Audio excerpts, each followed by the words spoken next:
이 마지막 때는 과연 어떻게 되겠습니까? 또 이 땅에 과연 종말이 우리 인생에 찾아오겠습니까? 아마 많은 현대 기독교인들이 기독교 신앙 그 안에 특별히 종말과 심판을 이해하는 분들이 많지는 않다는 겁니다. 표면적으로는 이 종말과 이 심판 또 하나님의 다시 오심에 대해서 알고는 있지만 실제로 물어보면 정확하게 또 바른 어떤 신앙관으로 대답하는 분들이 별로 없다라는 겁니다. 그냥 막연하게 그런가 보다라고 하면서 신앙생활하는 분들이 더 많다는 겁니다. 이 종말과 마지막 때 일어날 심판을 내 인생에서 먼 이야기로 생각하고 또 오늘의 종말에 대해서 단지 착하게 사는 것만이 어쩌면 종말의 가장 큰 어떤 모습이다, 이렇게 해석하는 분들도 있다라는 겁니다. 반대로 이런 해석보다 또 어떤 분들은 이 종말과 심판에 대해서 두려워하거나 잠도 제대로 주무시지 못하는 분도 있다라는 겁니다. 그들은 언젠가부터 예수님의 다시 오심과 또 그분께서의 영원한 심판 때문에 지옥에 대한 어떤 두려움, 또 유황불에 타들어가는 어떤 그런 자리 안에서 마음이 조마조마하고, 또 어떤 분들은 내가 이제 가야 될 어떤 황금 면류관을 또 기대하면서 설레면서 기쁨에 빠져 있는 그런 분들도 있다라는 겁니다. 아마도 한국교회가 그동안 종말과 이 심판에 대해서 양극단의 어떤 신앙으로 자리 잡고 있는 것을 종종 보게 됩니다. 한쪽은 어떻습니까? 주님의 어떤 재림을 그렇게 귀하게 여기지 않습니다. 무시합니다. 또 다른 한쪽은 현실의 삶을 무시합니다. 예수님이 언젠가 오시고 내 안에 계시기 때문에 오늘날의 어떤 현실보다는 내세를 그 무엇보다도 귀하게 여기는 분들도 있다라는 겁니다. 여러분들의 이런 이야기 속에서 어느 쪽에 여러분들의 마음을 두고 있습니까? 예수님의 재림은 별로 중요하지 않고 오늘의 삶만을 중요하게 여기고 있습니까? 아니면 오늘의 삶은 의미가 없고 장차 올 우리의 어떤 영원한 내세만을 간절히 기다리고 있습니까? 아마 이 질문을 할 때면 꼭 어떤 분들은 저는 늘 중간에 있습니다. 내세도 늘 마음에 두고 이 땅도 늘 마음에 두고 있습니다. 그런데 오늘 우리가 이 말씀을 통해서 오늘은 조금 무거운 어떤 주제인 것 같아요. 종말 그리고 이 심판. 우리가 반드시 그렇지만 이 부분에 대해서 바른 어떤 신앙관을 가져야 합니다. 왜냐하면 이 심판과 종말에 대한 어떤 견해는 오늘의 역사와 우리의 올바른 삶의 태도를 결정 지을 수 있기 때문입니다. 그렇다면 첫 번째 질문, 예수님께서 이 땅에 다시 오시겠습니까? 여러분, 예수님은 언젠가 우리 곁에 또 다시 재림하십니까? 오늘 우리가 읽었던 말씀을 보게 되면 예수님은 그곳에 있는 제자들과 또 수많은 사람들 앞에서 다시 오실 예수님을 약속하고 있다는 겁니다. 우리 한번 말씀, 방금 읽었던 말씀인데요, 그런 의미에서 다시 한번 말씀을 또 확인해 보도록 하겠습니다. 9절, 10절, 11절 같이 한번 읽겠습니다. 시작. 이 말씀을 마치시고 그들이 보는데 올려져 가시니 구름이 그를 가리어 보이지 않게 하더라. 올라가실 때에 제자들이 자세히 하늘을 쳐다보고 있는데 흰옷 입은 두 사람이 그들 곁에 서서 이르되 갈릴리 사람들아 어찌하여 서서 하늘을 쳐다보느냐. 너희 가운데 하늘을 올려주신 이 예수는 하늘로 가심을 본 그대로 오시리라 하였느니라. 아멘. 그러니까 예수님께서 하늘로 올라가신 그대로 다시 이 땅에 오신다는 겁니다. 여러분, 우리가 성경을 하나하나 연구해 보면 참 신기하게도 성경의 매 구절마다, 그런데 이 39절마다 예수님께서 한 번씩 내가 다시 오겠다라는 이 재림을 언급하고 있습니다. 그리고 예수님이 처음에 이 땅에 메시아로 초림하시기 그 사건보다도 8배가 맞는 어떤 내용을 통해서 강조하고 예수님께서 다시금 이 세상에 오심을 말하고 있다는 겁니다. 그래서 여러분 실제로 예수님께서 가르쳤던 내용들을 잘 보시면 예수님께서는 우리를 구원하시는 놀라운 복음의 소식 위에 다시 오시는 재림에 관련된 이야기를 주로 행하셨다는 겁니다. 그래서 마태복음 24장 그리고 마가복음 13장 누가복음 21장도 장 전체가 예수님의 재림 때에 일어날 어떤 교훈에 대해서 언급하고 소개하고 있습니다. 그래서 오늘 말씀도 마찬가지입니다. 예수님께서 하늘로 천사들과 함께 올라가실 때에 거기에서 마치는 것이 아니라 내가 올라간 것처럼 그대로 언젠가 이 세상에 다시 오시겠다 이렇게 말씀하고 있습니다. 그런데 여기서 우리가 한 가지 주목해야 될 것은 예수님께서 어떤 모습으로 오시는가 그것을 우리가 좀 주목할 필요가 있어요. 방금 읽었던 11절 말씀에 보게 되면 예수님은 개인적으로 그렇죠? 전에 스스로 있으신 그 모습처럼 오십니다. 또 육체의 모습을 입고 오신다는 거예요. 내가 이 땅에 처음 온 것처럼 다시 오시는 그때에도 우리가 예수님을 볼 때에 육체적인 모습을 통해서 이 땅에 오신다는 겁니다. 그리고 가견적으로 오신다는 거예요. 우리가 눈으로 직접 볼 수 있다라는 겁니다. 그리고 그 안에 어떤 천사들과 함께 올라가신 것처럼 또 내려오실 때도 천군 천사들과 함께 다시 이 땅에 오신다는 겁니다. 그러면 우리에게 이런 어떤 모습 속에서 가장 큰 어떤 중요한 질문이 있어요. 예수님께서 왜 이 땅에 다시 오시는가? 여러분 우리가 주로 이 종말을 이야기할 때는 개인이나 역사의 마지막에 될 일을 종말이라고 이렇게 얘기합니다.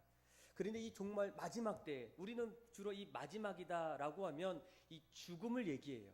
그런데 이 성경에는 이 죽음을 어떤 비존재로 여기지 않는다는 거예요. 죽음은 성경에 말하는 죽음은 분리를 말하게 됩니다. 크게 세 가지가 있어요. 첫째는 육체의 죽음입니다. 우리가 병을 통해서 나이가 돼서 육체적으로 어떻습니까? 영혼이 육체와 분리되는 그 상태를 바로 육체의 죽음이라고 얘기합니다.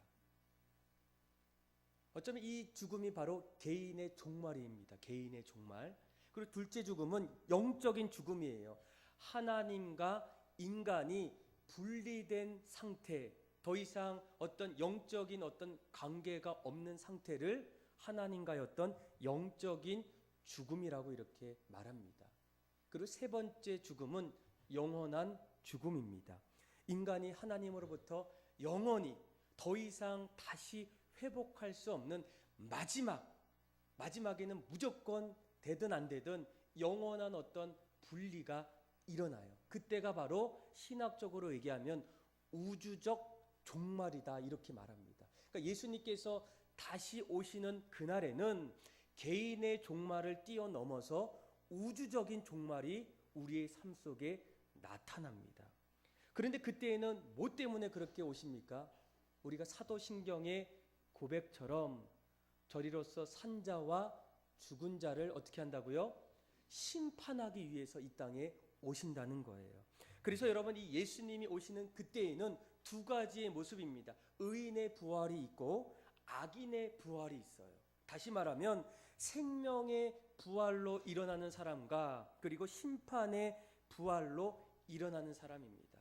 하나님을 믿는 사람은 하나님 앞에서 보상의 심판을 받지만 예수님을 나의 구주로 믿지 않는 사람들에게는 정죄의 심판으로 더 이상 돌이킬 수 없는 마지막 때를 우리가 맞이할 수 있다라는 겁니다. 요한복음 14장 2절 3절 말씀에 예수님께서 왜 이 땅에서 승천하셨을까? 이렇게 얘기해요. 내가 너희를 위하여 거처를 예비하러 가노니 가서 너희를 위하여 거처를 예비하면 내가 다시 와서 너희를 내게로 영접하여 나 있는 곳에 너희도 있게 하려 하니라. 그러니까 예수님께서 우리가 영원히 살 수 있는 영적인 분리가 아니라 영원한 함께함의 은혜를 이 땅이 아닌 영원한 곳에서 함께하기 위해서 먼저 올라가셨다는 거예요. 그곳에서 우리의 거처를 예비하시고 모든 것이 다 끝나는 그때에 다시금 우리 곁에 오셨던 예수님처럼 똑같이 하늘로 올라가신 그대로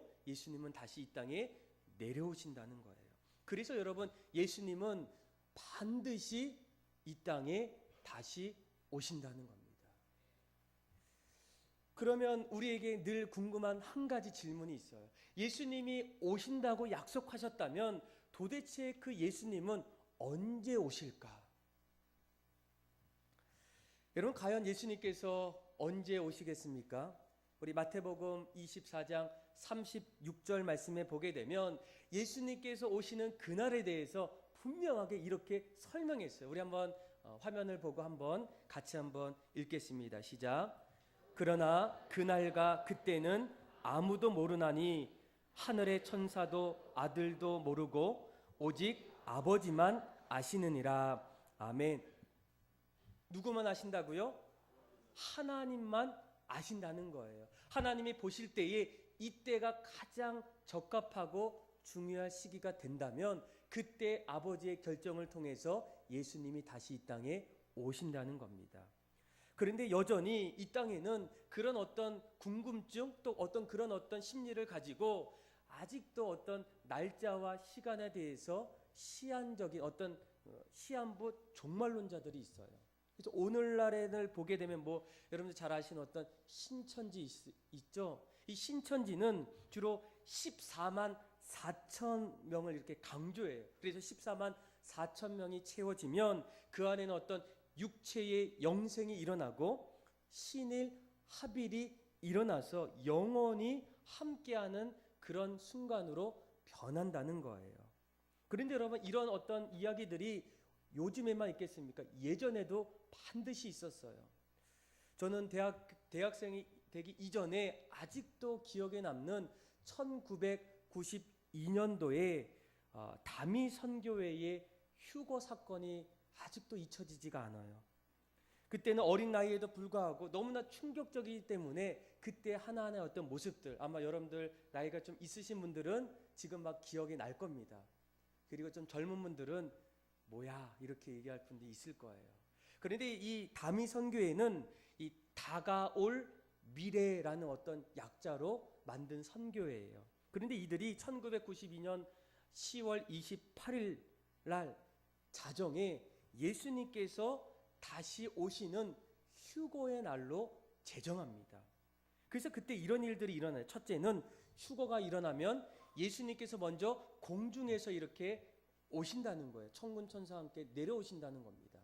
그리고 둘째는 전 세계의 믿음이 깊은 신도들이 천국에서 들림받는 이 땅에 있다가 이렇게 예수님이 오심을 통해서 먼저 선택받고 또 예수님을 잘 믿었던 사람이 들림받는 사건이 두 번째로 일어나고 또 그 안에서 들림받지 못한 사람들은 적그리스도나 다름없는 독재자가 이 땅의 세계를 말 그대로 지배하며 종말이 찾아온다는 거예요. 그래서 1992년도 10월 28일 서울 마포구에 그 다미 선교회 본부에서 이제 사람들이 다 이제 모이게 돼요. 그렇죠? 그래서 그때는 그 다미 선교회 신도뿐만 아니라 미국, 일본, 캐나다 또 주변에 믿지 않는 사람들까지도 그날만큼은 그 자리에 갔었던 사람들이 엄청나요. 아마 여기 계신 분들 중에도 혹시 있을 수도 있어요. 그리고 나서 이제 예배가 9시 정도에 이제 시작이 됐어요. 그리고 예배가 시작이 되면서 이제 막 3사 방송사에서 그 어떤 기사들을 막 이제 그 어떤 모습들을 막 비추고 막 보게 됩니다. 그런데 이제 그 예배가 시작하는 그 무렵에 갑자기 이 방송을 보니까 이 건물 한쪽에서 이 불빛 속에서 갑자기 나방이 이렇게 한 마리가 이렇게 날아 올라가는 거예요. 나방이. 그런데 그때 이 어떤 한 신자가 이렇게 얘기합니다. 나방이 휴거되고 있다. 그러면서 이 얘기를 들었던 많은 사람들이 그 자리에서 감격하고 갑자기 마음이 요동하기 시작합니다. 그러면서 중간에서 막 할렐루야 이렇게 외치면서 그 순간부터 더 찬양하고 기도하고 또 이제 자정을 간절히 기다리는 그런 자리가 이제 막 시작되는 거예요. 그래서 어떤 신봉자들은 바닥에 엎드려서 눈물을 흘리며 기도하고 찬양하고 외치는 그런 일들이 이제 그 안에서 일어났습니다. 그리고 10월 28일 자정이 되었을 때 그들에게 여러분 어떤 일이 일어났습니까? 놀라지 마십시오. 아무 일도 일어나지 않았습니다. 그러니까 성경에는 분명히 하나님이 말씀하셨어요. 그때와 그 시는 아버지 외에는 아무도 모른다는 거예요. 그런데 여전히 지금도 우리가 이 땅을 살아갈 때에 우리 한국 사람들의 어떤 한 가지 어떤 궁금이 뭡니까? 언제죠? 언제까지죠? 이런 어떤 심리를 이용해서 늘 미혹되는 분들이 많다는 거예요. 그래서 저도 어떤 분을 만나다 보니까 이분이 시한부 종말론자인 것 같아요. 그래서 한번은 그분에게 한번 물어봤어요. 아니 어떻게 성경에는 예수님의 다시 오심에 대해서 그날과 그 시를 아버지 외에는 모른다고 했는데 어떻게 당신들은 그렇게 잘 알고 있습니까? 이렇게 물어봤어요. 그분이 이렇게 얘기하더래요. 성경에는 그 날과 그 시는 모른다고 했지만 우리들은 그 년과 그 달은 알 수 있다는 거예요. 그러니까 약간 문자적으로 해석했겠죠. 그래서 그런 일들이 있는데 중요한 것은 예수님의 오심은 아버지 외에는 하나님 외에는 아무도 알 수가 없다라는 겁니다. 그런데 이런 어떤 모습 속에서 하나님께서 예수님께서 우리들에게 이런 재림의 때에 어떤 여러 가지 징조들이 있다는 거예요. 이런 네 가지 징조, 특별히 환란이 있고 기근이 있고 전쟁이 있고 지진이 일어나는 그때가 바로 점점 예수님의 재림의 때가 가까워 온다는 겁니다. 그래서 우리가 어떤 전쟁이 일어나면 어떻게 주로 믿음의 분들이 얘기해요? 야, 이제 종말이 찾아오는구나. 이렇게 얘기한 적 있으십니까? 없으십니까? 있다는 거예요. 그런데 이렇게 얘기하다 보면 한 가지 드는 질문이 어떤 질문입니까? 그동안 세계 역사를 보게 되면 오늘 성경에 기록되어 있는 것처럼 환란과 기근과 전쟁과 어떤 지진이 오늘날에만 일어난 게 아니라 이 세계 역사 속에서 보게 되면 정말로 뜻밖의 지진이 일어나고 뜻밖의 환란이 일어나고 도저히 이해할 수 없는 그런 어떤 환란들이 지금도 여전히 일어나고 있다는 거예요. 과거에도 일어났고 지금도 일어나고 앞으로도 일어난다는 거예요. 그러면서 드는 생각이 무슨 생각입니까? 도대체 징조는 일어나는데 예수님의 다시 오심은 도대체 언제인가? 이렇게 얘기한다는 거예요. 그런데 이 질문에 대해서 이 마태복음의 이 오늘날 권위자이고 또 세계적인 석학이었던 이 하워드 마살이 이 부분을 아주 이렇게 해석하는데 요즘 많은 어떤 신학자들이 그의 어떤 의견을 따라가요. 어떤 내용이냐면 여러분 우리가 사람들을 보게 되면 항상 어떻습니까? 아이들처럼 언제 공부가 끝나요? 몇 시까지 해야 됩니까? 이런 어떤 기간과 어떤 시기를 가지고 질문할 때가 많다는 거예요. 그런데 오늘 우리가 읽었던 말씀을 보게 되면 하나님이 재림의 어떤 징조는 어떤 세상의 끝이 온다는 어떤 시기와 때를 말하는 것이 아니라는 거예요. 거기에는 더 큰 의미가 있다는 겁니다. 그러니까 왜 이것을 열거했냐면 이런 거예요. 여러분 어느 날 우리가 이제 여러분들 뭐 청라에 이사 오셨겠죠? 청라에 이사 왔는데 이사 오고 이제 잘 살고 있는데 어느 날 아침에 일어나니까 우리 집이 흔들려요. 오라? 그리고 나서 집에 와서 이제 직장 갔다가 집에 와서 이제 자려고 하는데 아침에 보았던 어떤 현상이 똑같이 일어나요. 똑같이 이 건물이 우리 집이 막 흔들리는 거예요. 이상한데? 이런 마음이 들겠죠.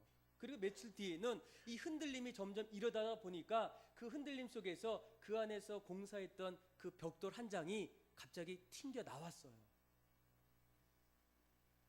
그러면서 드는 생각이 어떤 생각이면 큰일 났다. 어떻게 하면 좋겠는가? 그러면서 여러분 내리는 결론이 무엇이겠습니까? 빨리 어떻게 해야 되고요?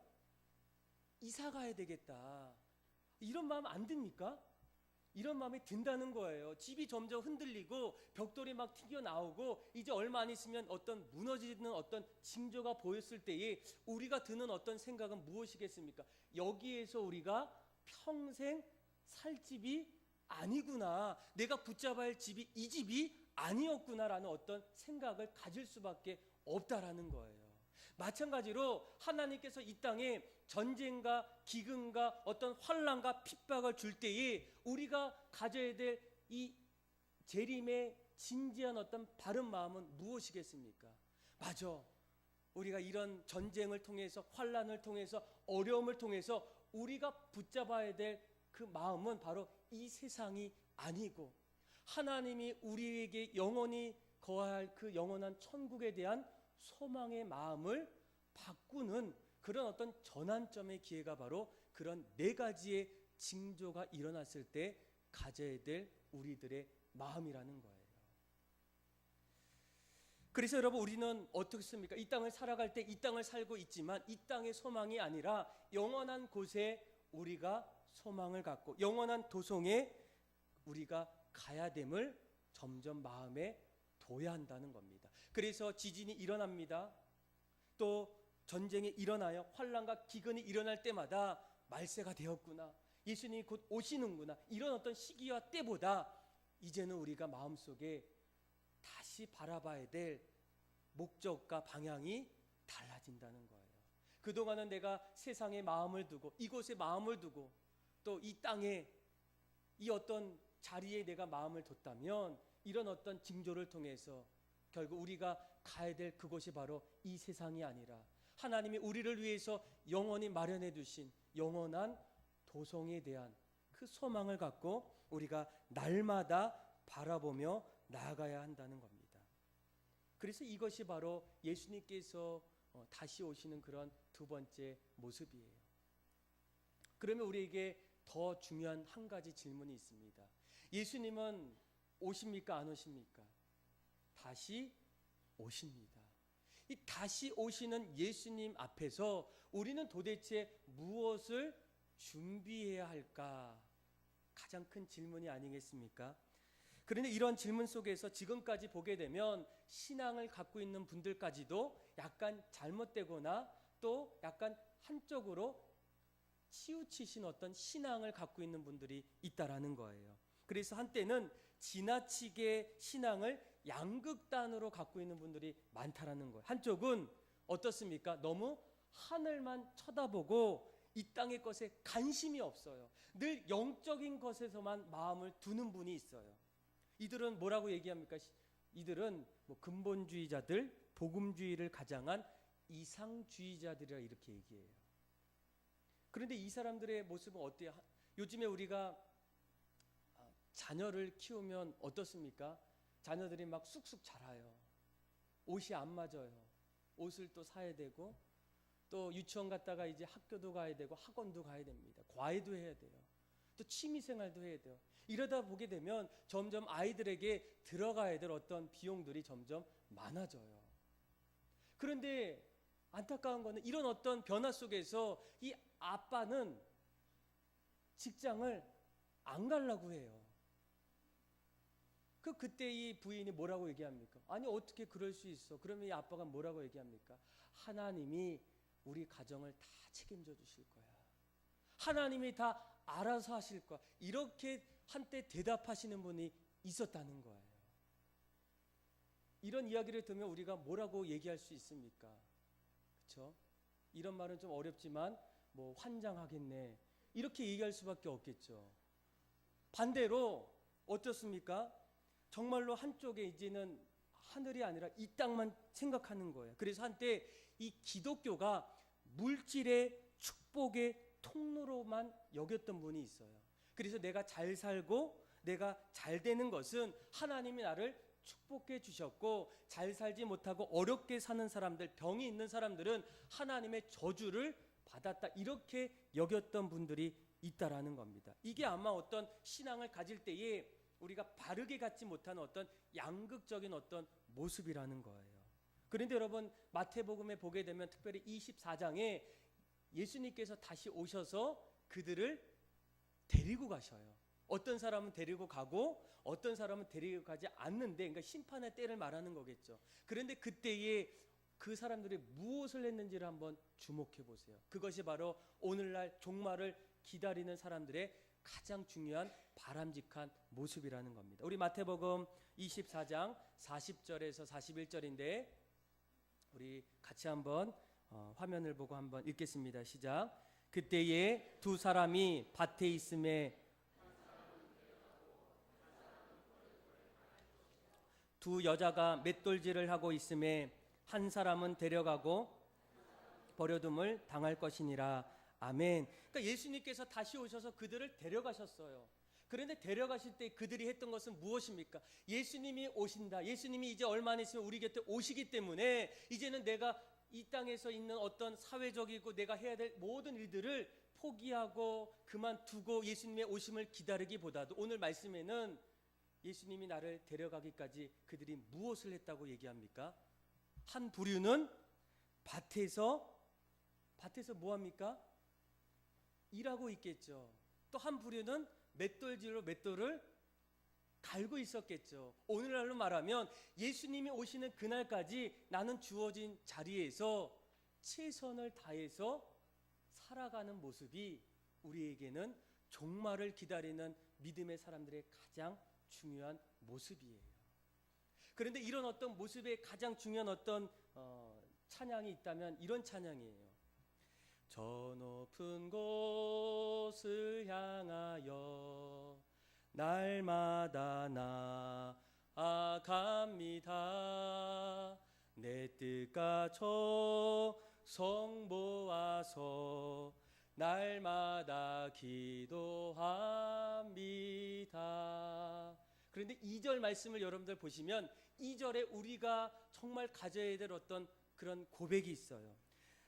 괴로움과 죄가 있는 곳 나 비록 여기 살아도 빛나고 높은 저곳을 날마다 바라봅니다. 내 주여 내 맘 붙드사 그곳에 있게 하소서. 그곳은 빛과 사랑이 언제나 넘치옵니다. 여러분, 이 세상은 2절의 고백처럼 죄가 있고 괴로움이 있고 힘들고 어려운 그런 어떤 자리가 우리가 살고 있는 현실이라는 거예요. 그러나 그 현실 속에서 우리는 어떻습니까? 포기하지 말라는 거예요. 하나님이 나에게 이 현실을 주셨을 때에 나는 날마다 그 현실 속에서 살아가는데 중요한 것은 무엇입니까? 빛나고 높은 저것을 날마다 바라보는 거예요. 그것이 바로 우리가 재림을 기다리는 올바른 성도들의 모습이라는 겁니다. 하나님이 분명히 이 땅에 우리를 남겨주신 이유가 있어요. 우리는 여기서 마지막으로 질문해야 될 한 가지 질문이 무엇이겠습니까? 왜 하나님께서 이 땅에 재림주로 다시 오신다고 하셨다면 기양 오셔야 되는데, 빨리 오셔야 되는데 왜 우리에게 시간을 설정하고 기다림 속에서 우리의 인생을 넣으셨을까라는 질문이에요. 왜 우리가 기다려야 되고 왜 재림을 기다리면서 우리 인생을 살아가야 될 이유가 무엇이겠습니까? 여러분, 여기에 대해서 분명한 대답이 있어야 돼요. 저는 이 오늘 말씀을 보면서 두 가지의 어떤 묵상을 통해서 이런 생각이 들더라고요. 하나는 우리가 하나님 앞에 구원받을 때에 벌거벗은 인생으로 구원받지 않는 인생을 살기 위해서예요. 하나님께서 나를 예수님을 통해서 구원해 주셨습니다. 그리고 이 땅에서 우리가 어떻게 살기를 원합니까? 이제는 죄된 모습이 아니라 어두운 인생이 아니라 하나님이 우리에게 주신 참된 은혜를 통해서 이 땅에서 빛과 소금의 역할로 온전한 세상의 믿음의 사람으로 살기를 원하셨다는 거예요. 그래서 우리가 이 땅을 살아갈 때에 점점 어떻습니까? 영적인 공동체를 이뤄나가고 또 어려운 사람들을 우리가 함께 일으키고 예수님이 하신 것처럼 이 땅에서 우리도 거룩한 주님의 신부가 되어서 주님의 오심을 맞이할 때에 우리가 했던 모습들, 지금까지 걸어왔던 거룩한 모습들을 하나님이 우리에게 허락하시고 또 그렇게 그 길을 가기를 간절히 원하고 있다는 겁니다. 내가 예수를 믿고 구원받아서 바로 가는 것보다 믿고 나서 주님이 나를 이제는 죄인에서 의인으로, 이제는 어둠에서 빛으로 우리를 다시금 세워주셔서 이 땅에서 우리도 주님처럼 세상의 등불이 되고 세상에서 큰 영향력을 거룩한 옷을 입고 나아갈 때, 그것이 바로 예수님께서 우리를 이제는 온전한 모습으로 우리를 맞이하시기를 원한다는 거예요. 그리고 또 한 가지, 왜 예수님의 재림이 우리에게 그렇게 기다려야 될까? 예수님은 아직도 우리 곁에 주님을 알지 못하는 잃어버린 영혼들이 다시금 주님 앞에 돌아오기를 원하고 있다는 거예요. 하나님은 모든 사람이 구원을 받으며 진리에 이르기를 원한다는 겁니다. 나만 구원받는 것이 아니라, 우리 가족만 구원받는 것이 아니라 이 땅에 있는 하나님의 모든 피조물이 하나님을 찬양하고 하나님 앞에 돌아옴을 통해서 이 땅이 하나님 나라로 되기를 간절히 원하는 주님의 지극한 사랑의 마음이 우리의 재림을 기다리는 예수님의 어떤 재림 시기 속에 들어있다는 거예요. 그러면 여러분, 우리가 어떻게 사는 것이 맞겠습니까? 어떻게 사는 것이 하나님 앞에 기쁨이 되고 재림을 기다리는 온전한 성도들의 모습이겠습니까? 극단적으로 아니라는 거예요. 늘 날마다 하나님 앞에서 이 땅을 살아갈 때에 하나님이 나에게 주신 사명이 이 땅에 아직도 남아있다는 거예요. 나를 통해서 하나님을 이루고자 하는 하나님 나라의 꿈이 있다는 거예요. 그 꿈을 우리가 이제는 벌거벗은 구원의 인생이 아니라 이제는 조금씩 옷도 입고 또 점점 마음도 새롭게 바꾸고 나의 성품과 나의 모든 것들을 전 인격적으로 바꿀 수 있는 어떤 과정을 통해서 다시 오시는 그 예수님을 점점 기다리는 시간이 바로 재림을 기다리는 우리들의 바람직한 모습이라는 겁니다. 또 한 가지, 예수님은 여전히 이 땅에 아직도 주님을 알지 못하는 사람들이 많다는 거예요.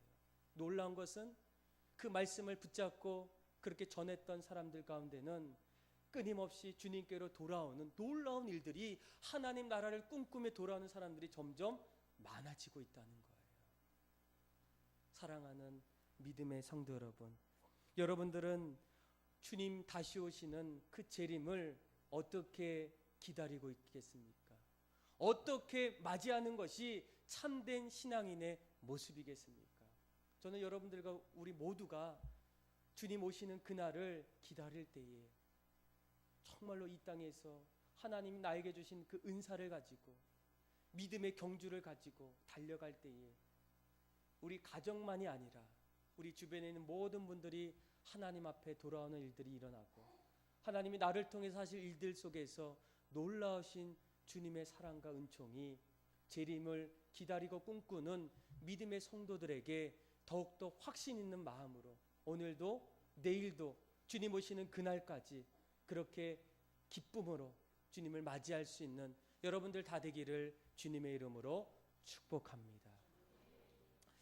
우리 아까 전에 불렀던 찬양 저 높은 곳을 향하여 우리 같이 찬양하고 우리 같이 한번 기도하겠습니다.